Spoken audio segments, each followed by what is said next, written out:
15 दिन या 45 दिन, ये बहुत बड़ा कंफ्यूजन चल रहा है एमएसएमई सेक्शन 43B(H) लेकर कि ये 15 दिन क्या होगा, 45 दिन क्या होगा। लोग इस पर ये कह रहे हैं कि ये 45 दिन 31 मार्च से जोड़ते हुए 45 दिन कर देता हूँ और मैं 15 मई तक भी पेमेंट करता हूँ, तब भी मुझे एक्सपेंडिचर का अलाउ हो जाएगा, डिसअलाउ नहीं होगा। मैं Manish Kumar Sinha cross business boundary में आपका स्वागत करता हूँ।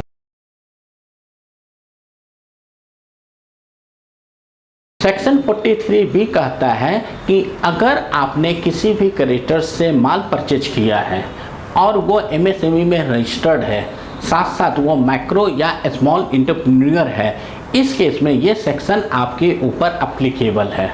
इट मीन्स कि मैंने जिससे माल परचेज किया वो एमएसएमई रजिस्टर्ड हो और उसका टर्नओवर 5 करोड़ या मैक्सिमम 50 करोड़ तक हो, ये दो कंडीशन सेटिस्फाई हो जाता है।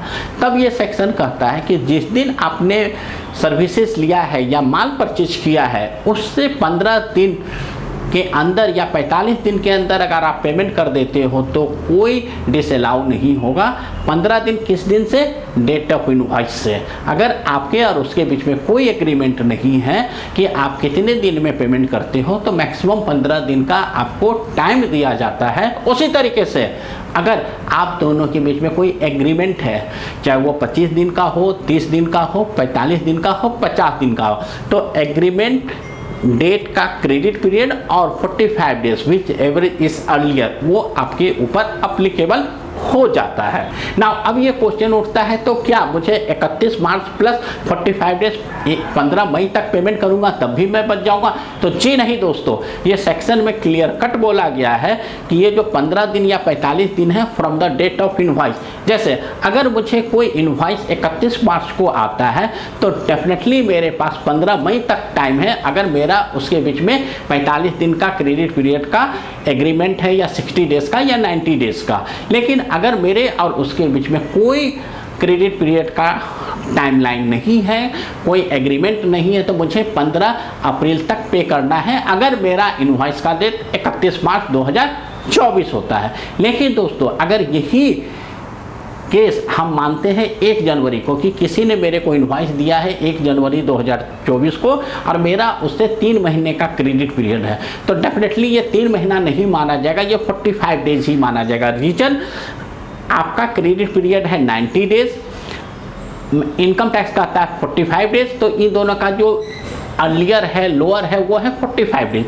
तो 1 जनवरी से 45 डेज तकरीबन ये आता है 14 फरवरी को या 15 फरवरी को। तो अगर आपने 14-15 फरवरी तक आप पे कर देते हो तो डेफिनेटली आपको इस साल का डिडक्शन मिल जाता है।